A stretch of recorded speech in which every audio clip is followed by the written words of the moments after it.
Next topic is wavelength and frequency. Frequency और wavelength में बेटा क्या रिलेशन है? जब रे ऑफ लाइट एक मीडियम से दूसरे मीडियम जाती है या वेव ऑफ लाइट एक मीडियम से दूसरे मीडियम में जाती है तो वेवलेंथ में, उसकी स्पीड में, उसके फेज में, उसके फ्रीक्वेंसी में क्या चेंज आता है? देखिए, as the frequency is a characteristics of the source, therefore frequency nu is equal to 1 by 2 remain the same as light goes from one medium to another medium। जब light एक medium से दूसरे medium में जाती है तो frequency change नहीं होती। Nu one is equal to nu two as the speed of light in medium one is equal to v one and second v two. Two media are different, therefore wavelength of light lambda 1 lambda 2 in the two different media must also be different। Mu किसके बराबर होता है? Mu two by mu one. जब ray of light है एक medium से दूसरे medium में जाती है, एक मीडियम से फर्स्ट से सेकंड में जाती है, ये रेयर मीडियम है, डेंसर मीडियम है, तो जो रिफ्लेक्टिव इंडेक्स होगा mu mu two by mu one is equal to v one by v two. यानी कि जो वेलोसिटी वो इनवर्स रिलेशन होगा, इनवर्स रिलेशन होगा ना, यानी कि वेलोसिटी का और रिफ्लेक्टिव इंडेक्स का जो रिलेशन होगा वो इनवर्स होगा। और यहाँ पे वी वन को हम लिखते हैं velocity wavelength into frequency, frequency into wavelength, new lambda लिखते हैं, जो न्यू वन लैम्डा वन और ये न्यू टू लैम्डा टू, ये दोनों बराबर हैं, कैंसिल हो जाएंगे। तो mu is equal to lambda one by lambda two. इसका मतलब क्या हुआ? Mu two by mu one is equal to lambda one by lambda two. ठीक है, इसका मतलब ये हुआ कि जो रिफ्रैक्टिव इंडेक्स है वो वेवलेंथ के भी यूनिवर्सली है और जो रिफ्रैक्टिव इंडेक्स है वो वेलोसिटी के भी यूनिवर्सली है। इसका मतलब you have wavelength in a medium is directly proportional to speed, यानी कि वेवलेंथ, इसका मतलब वेवलेंथ का क्या रिलेशन होगा? रिफ्रैक्टिव इंडेक्स का, वेलोसिटी का, और वेवलेंथ का और रिफ्रैक्टिव इंडेक्स का जो रिलेशन है वो इनवर्स है। इसका मतलब क्या होगा कि जो वेवलेंथ का और वेलोसिटी का रिलेशन क्या होगा? डायरेक्ट होगा। इसका मतलब wavelength in a medium is directly proportional to phase and speed and inversely portional to the refractive index. यानी कि वेवलेंथ है जो, वो क्या होगा? फेज के डायरेक्टली, या हम कह सकते हैं स्पीड के डायरेक्टली, और रिफ्रैक्टिव इंडेक्स के इनवर्सली होती है। इसका मतलब greater is the refractive index, अगर मीडियम का रिफ्रैक्टिव इंडेक्स ज्यादा होगा, smaller would be the wavelength of light in that medium. Clear है? यानी कि देखिए बेटे ध्यान से, जो रिफ्रैक्टिव इंडेक्स है वो इनवर्सली प्रोपोर्शनल टू वेलोसिटी और इनवर्सली प्रोपोर्शनल टू वेवलेंथ है। ठीक है, इसका मतलब ये हुआ कि जो वेवलेंथ है वो डायरेक्टली प्रोपोर्शनल टू वेलोसिटी या velocity directly proportional to wavelength. Clear है? तो ये था आपका वेवलेंथ में फ्रीक्वेंसी में रिलेशन। बस जब लाइट एक मीडियम से दूसरे मीडियम जाती है तो फ्रीक्वेंसी चेंज नहीं होती। क्यों चेंज नहीं होती? मान के चलो आपके पास दो वेव फ्रंट है, उनके जो टाइम पीरियड है, उनके बीच में जो टाइम पीरियड है, टाइम का गैप है वो टी है। ठीक है, यानी कि if imagine two wave front separated by time period T, यानी कि टी टाइम के बाद सेकंड वेव फ्रंट आपका मूव करता है, सेपरेट करता है एक दूसरे को, immediate from the source, then they would arrive at the observer separated by the same time interval T. ठीक है, यानी कि वो हर टी टाइम के बाद जो सोर्स है क्या करता है, एक वेव फ्रंट को प्रोड्यूस करता है, मान लो टी टाइम के, हर टी टाइम के बाद। तो इसका मतलब टी टाइम के बाद अगर वो वेव फ्रंट को प्रोड्यूस करेगा तो उसकी जो फ्रीक्वेंसी रहेगी वो सेम रहेगी, वन बाई टी फ्रीक्वेंसी होती है ना, वन बाई टू, वो सेम रहेगी। यानी कि एक मीडियम से दूसरे मीडियम में जाती है तो लाइट रेज, तो क्या सेम रहता है? उसकी फ्रीक्वेंसी चेंज नहीं होती, फ्रीक्वेंसी सेम रहती है। ठीक है, next topic is coherent sources of light. Coherent sources of light, the sources of light which emits continuous light waves of same wavelength, same frequency and in the same phase or having a constant phase difference are called coherent sources।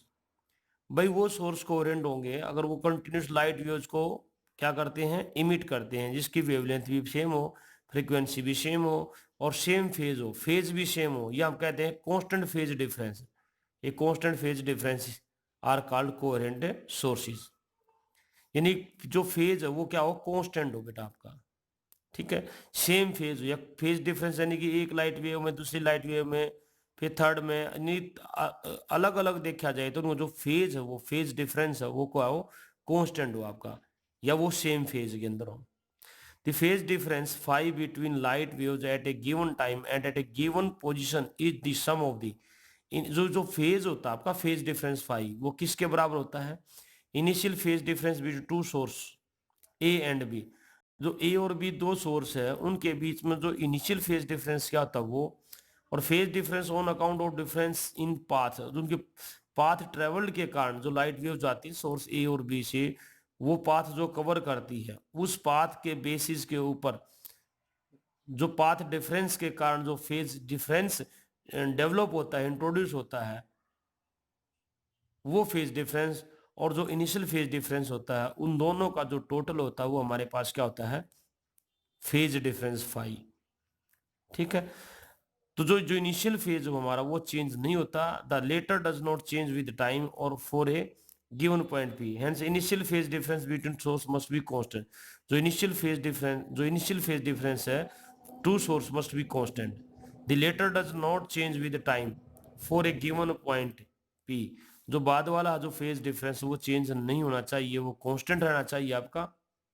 ठीक है, आप कहते हैं two independent source of light can not be coherent. दो independent यानी कि अलग अलग सोर्स ऑफ लाइट है वो क्या कोहेरेंट नहीं हो सकते? ठीक है, क्यों नहीं हो सकते? This is because light is emitted from individual atoms of the source. जो लाइट इमिट होती है individual atoms of the source, source के एटम से वो इमिट होती है। When they return to ground state after being excited by heat और electric discharge, जब उनको एक्साइट किया जाता है हीट से या इलेक्ट्रिक डिस्चार्ज किया जाता है यानी इलेक्ट्रिसिटी पास की जाती है, ठीक है, तो ये जो एटम्स होते हैं आपके कौन सी स्टेट में आते हैं? ग्राउंड स्टेट में आते हैं, लेकिन इमिशन ऑफ रेडिएशन होता है, एनर्जी का रेट इमिशन होता है। Even the smallest source of light contains billions and billions of such atoms which obviously cannot emit light waves in the same phase। भाई जो एक सोर्स ऑफ लाइट होता है बिलियंस ऑफ एटम्स होते हैं, बहुत लार्ज अमाउंट में atoms होते हैं, और जो वो लाइट इमिट करते हैं वो सेम फेज में नहीं इमिट करते। Such independent source of light whose light do not possess a constant phase difference are called non coherent sources or incoherent sources of light. तो इस टाइप के जो सोर्स ऑफ लाइट होते हैं independent, उनको बोलते हैं हम non coherent sources of light or incoherent sources of light.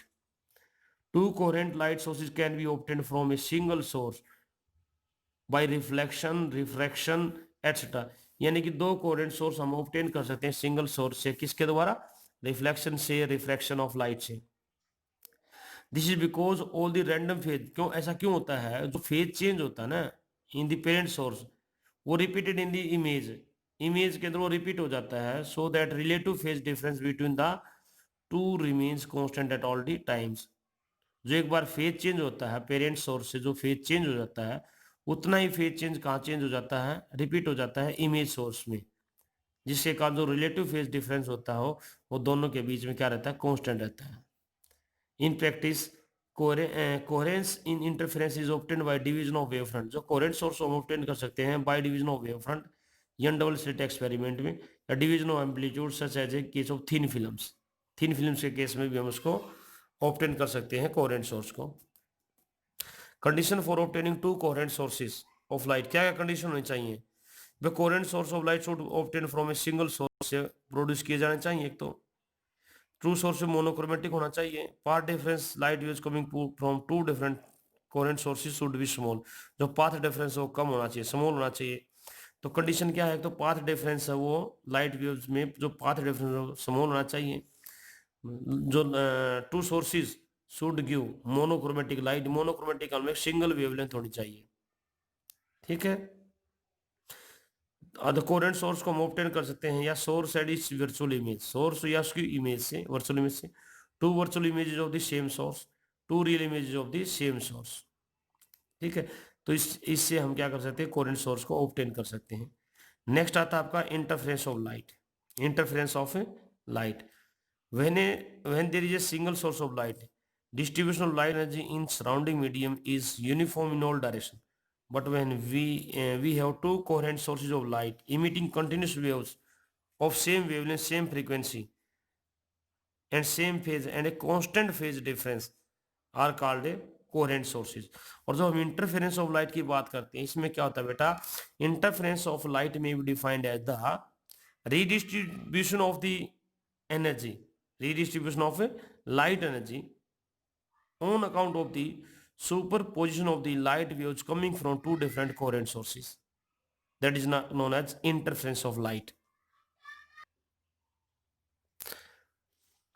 ठीक है, तो इंटरफेरेंस ऑफ लाइट क्या है बेटा, यहाँ से अब डेफिनेशन आपने याद करनी है। Interference of light is the phenomenon of redistribution of light energy in a medium on account of superposition of light waves coming from two different coherent sources. और इंटरफेरेंस दो टाइप का होता है बेटा, एक तो होता है कंस्ट्रक्टिव इंटरफेरेंस, दूसरा होता है डिस्ट्रक्टिव इंटरफेरेंस। कंस्ट्रक्टिव इंटरफेरेंस में क्या होता है, at the points where the resultant intensity of light is maximum, जिन पॉइंट पे resultant intensity of light maximum होती है तो उसे बोलते हैं interference is said to be constructive interference. और उन पॉइंट पे जहां पे रिजल्टेंट इंटेंसिटी मिनिमम होती है उसको बोलते हैं डिस्ट्रक्टिव इंटरफेरेंस। ठीक है, अब हम बात करते हैं young double slit experiment. Young double slit experiment, ये यंग्स एक्सपेरिमेंट था, यंग्स ने किया था इसको। और उसने डबल स्लिट एक्सपेरिमेंट में क्या परफॉर्म किया, उसने क्या प्रूव किया, उसने इंटरफेरेंस ऑफ लाइट वेव्स को उसने एक्सप्लेन किया। ठीक है, उसने क्या लिया, एक सोर्स ऑफ लाइट लिया एस, ठीक है, एक पॉइंट सोर्स लिया, और उस पॉइंट सोर्स के कारण जो वेव फ्रंट होता है आपका स्फेरिकल वेव फ्रंट होता है, और उस जो सोर्स का जो साइज है बेटा, इस सोर्स का साइज कितना है 1 mm, ध्यान रखना सोर्स का साइज क्या है 1 mm। ठीक है, और ये जो सोर्स प्रोड्यूस करता है मोनोक्रोमेटिक लाइट, मोनोक्रोमेटिक यानी सिंगल वेवलेंथ। ठीक है, और इसका जो डिस्टेंस है, दोस्तों स्लिट आपकी दो स्लिट है ए और बी, जो स्लिट है उनके बीच का जो डिस्टेंस वो कितना आपका 0.5 mm, 0.5 mm। ठीक है, और एट ए स्टेबल डिस्टेंस, और इनके बीच का जो सोर्स और स्लिट के बीच का जो डिस्टेंस है वो कितना आपका 10 सेंटीमीटर। सोर्स और स्लिट के बीच का डिस्टेंस, ये डिस्टेंस आपका 10 सेंटीमीटर है। इस सोर्स का जो साइज है वो 0.5,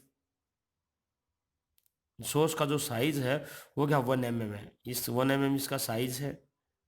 स्लिट के बीच का जो डिस्टेंस है वो क्या आपका 0.5 mm है, और सोर्स से स्लिट के बीच का जो डिस्टेंस है वो आपका क्या है 10 सेंटीमीटर है। ठीक है, और स्लिट से जो स्क्रीन, ये आपका स्क्रीन रखा हुआ है जिस पे हम इंटरफेरेंस पैटर्न को ऑब्टेन करते हैं, इसका डिस्टेंस कितना आपका आपका कैपिटल डी है, और उस कैपिटल डी और ई के बीच का जो स्लिट के बीच का डिस्टेंस वो स्मॉल डी है आपका। ठीक है, और जो वेवलेंथ ऑफ द लाइट जो फॉल करती है इस स्लिट के अक्रॉस, वो उसकी वेवलेंथ है लैम्डा। ठीक है, और स्क्रीन का जो डिस्टेंस ये आपका लगभग 2 मीटर है, 2 मीटर है। अब इसमें हम एक्सप्लेन करते हैं, मान लीजिए ये सोर्स ऑफ लाइट है, इसका जो वेव फ्रंट होगा स्फेरिकल होगा। मान लो ये जो सॉलिड लाइन से हमने क्या आर्क मांगे, यानी कि डिस्टर्बेंस ऑल डायरेक्शन में मूव करता है सेम स्पीड के साथ। ठीक है, तो हमने इसको आर्क मान के, यानी कि मान लो ये यहाँ पे डिस्टर्बेंस जाता है, इस यहाँ से यहाँ तक के डिस्टेंस को आर्क मान के, एक रेडियस मान के सर्कल ड्रॉ कर लेते हैं हम ऐसे। ठीक है, सॉलिड लाइन से फिर थोड़ा लाइन थोड़ा और बढ़ा के रेडियस को बढ़ा के फिर सर्कल ड्रॉ कर लेते हैं हम डॉटेड से, यानी कि एक सॉलिड एक डॉटेड, एक सॉलिड एक डॉटेड। जो सॉलिड है वो वेव का क्रेस्ट पार्ट होता है, और जो डॉटेड है उसको रिप्रेजेंट करते हैं हम किससे, डॉटेड पार्ट को रिप्रेजेंट करते हैं trough of the wave, solid को क्रेस्ट ऑफ द वेव। ठीक है, अब ये जो डिस्टर्बेंस है स्लिट के क्रॉस भी जाएगा बेटे, ए के क्रॉस भी जाएगा, बी के क्रॉस जाएगा। अब इस पॉइंट पे अगर इस स्पेरिकल वेव फ्रंट पे कोई पॉइंट लेते मान लो, वो पॉइंट एक न्यू डिस्टर्बेंस की तरह काम करेगा, फ्रेश सोर्स की तरह काम करेगा, ये भी फ्रेश सोर्स की तरह काम करेगा। तो फिर हमने क्या करना है, इस फ्रेश सोर्स को सेंटर मान के, ठीक है, कंपास खोल के हम फिर क्या करते हैं, डॉटेड लाइन लगाते हैं। मान लो एक सर्कल लगा दिया हमने, ये एक ये लगा दी, तो मान लो ये, ठीक है, दूसरा ये लगा दिया सॉलिड से, फिर एक दूसरा डॉटेड से लगा दिया, यानी कि इसका वेव फ्रंट अलग बनेगा, इसका वेव फ्रंट अलग बनेगा। तो इस तरीके लगाते जाते हैं, यहाँ पे कुछ पॉइंट ऑफ इंटरसेक्शन आते हैं, कहीं सॉलिड लाइन सॉलिड को इंटरसेक्ट करेगी, डॉटेड डॉटेड को करेगी, ये एक सॉलिड एक डॉटेड हो सकती है आपकी। और उन पॉइंटों को जब हम मिलाते हैं ना स्क्रीन पे, यहाँ पे लाइट वेव जाती हैं, सुप्रीम पोज करती हैं, जैसे सी पॉइंट पे, डी पॉइंट पे, ई पॉइंट पे, एफ पॉइंट पे, जी पॉइंट पे। अब देखो एक सॉलिड है एक डॉटेड आपकी, मान लो एक सॉलिड और एक डॉटेड, जब एक सॉलिड एक डॉटेड लाइन होगी तो वो आपका क्या बनेगा, इंटरफेरेंस जो बनेगा वो डिस्ट्रक्टिव इंटरफेरेंस होगा, क्योंकि light waves out of phase होंगी, आउट ऑफ फेज होंगी तो रिजल्टेंट इंटेंसिटी जीरो होगी। जैसे जैसे यहाँ पे देखा डी पॉइंट पे है, यहाँ पे एक लाइन तो सॉलिड दिखाई देगी आपको, एक डॉटेड दिखाई देगी। उन पॉइंट को जब ये मिलाते हैं तो स्क्रीन पे डी यानी कि इंटरफेरेंस होगा और डिस्ट्रक्टिव होगा, वहाँ पे इंटेंसिटी क्या होगी, मिनिमम होगी, यानी कि जीरो होगी। ठीक है, इंटरफेरेंस के केस में। और डॉटेड डॉटेड से मिलाएंगे डॉटेड डॉटेड, जब डॉटेड डॉटेड से मिलाएंगे तो वो ब्राइट फ्रिंज बनेगी, ब्राइट बनेगा, ब्राइट बैंड बनेगा, यानी इंटेंसिटी मैक्सिमम होगी, कंस्ट्रक्टिव इंटरफेरेंस होगा। और एक सॉलिड एक डॉटेड होगी आपका डार्क मिलेगी, या दोनों डॉटेड होंगी तो भी आपको क्या बनेगा, ब्राइट मिलेगा, दोनों सॉलिड होंगी तो भी आपको ब्राइट मिलेगा। ये सी पॉइंट पे जो लाइट वेव जाती थी, एक डॉटेड एक सॉलिड है आपका, नहीं आपकी दोनों, या तो दोनों सॉलिड हैं या दोनों डॉटेड हैं, देखिए दोनों डॉटेड हैं, दोनों सॉलिड, डॉटेड सॉलिड डॉटेड, ठीक है, ब्राइट, एक डॉटेड एक सॉलिड है डार्क, और दोनों डॉटेड हैं तो ब्राइट, दोनों सॉलिड हैं तो ब्राइट, ठीक है। तो यहाँ पे intensity maximum minimum maximum minimum maximum minimum. और जो सेंट्रल जो बैंड मिलेगा आपको, बैंड बैंड का मतलब है फ्रिंज, जो सेंट्रल फ्रिंज मिलेगी आपको किससे, कैसे मिलेगी आपको, ब्राइट मिलेगी, ठीक है। जो डॉट रिप्रेजेंट करते हैं कंस्ट्रक्टिव इंटरफेरेंस, जो डॉट है डॉट रिप्रेजेंट करते हैं कंस्ट्रक्टिव इंटरफेरेंस, डॉट को, डॉट से, नहीं सॉलिड सॉलिड पे, डॉटेड डॉटेड पे, डॉट डॉट से। और जहाँ पे क्रेस्ट बनता है उसको हम किससे, क्रॉस से दिखाया गया है, जहाँ पे एक सॉलिड है एक डॉटेड है, ठीक है, उसको क्रेस्ट बोलते हैं, ठीक है। क्रेस्ट ट्रफ पे फॉल करती है तो इंटेंसिटी जीरो होती है वहां पे, उसको हम क्रॉस से दिखाते हैं। क्रॉस रिप्रेजेंट करता है position of A destructive interference, और डॉट रिप्रेजेंट करता है position of A, dot represent करता है पोजीशन ऑफ कंस्ट्रक्टिव इंटरफेरेंस, और क्रॉस रिप्रेजेंट करता है position of A destructive interference. Clear है। तो यहाँ पे जो आपको इंटेंसिटी मिलती है बेटे, यहाँ पे सेम फेज में था आपका, यहाँ आउट ऑफ फेज में है, एक का क्रेस्ट दूसरे ट्रफ पे फॉलो करते, इंटेंसिटी जीरो, और यहाँ क्रेस्ट क्रेस्ट पे ट्रफ ट्रफ पे है तो मैक्सिमा, यहाँ पे क्रेस्ट क्रेस्ट पे ट्रफ ट्रफ पे मैक्सिमा, क्रेस्ट ट्रफ पे क्रेस्ट ट्रफ पे ट्रफ क्रेस्ट पे तो मिनिमा, तो यहाँ पे क्रेस्ट क्रेस्ट पे ट्रफ ट्रफ पे तो मैक्सिमा, ठीक है। इनको बोलते हैं फ्रिंजेस, बोलते हैं फ्रिंजेस भी बोल सकते हैं और बैंड्स भी बोल सकते हैं।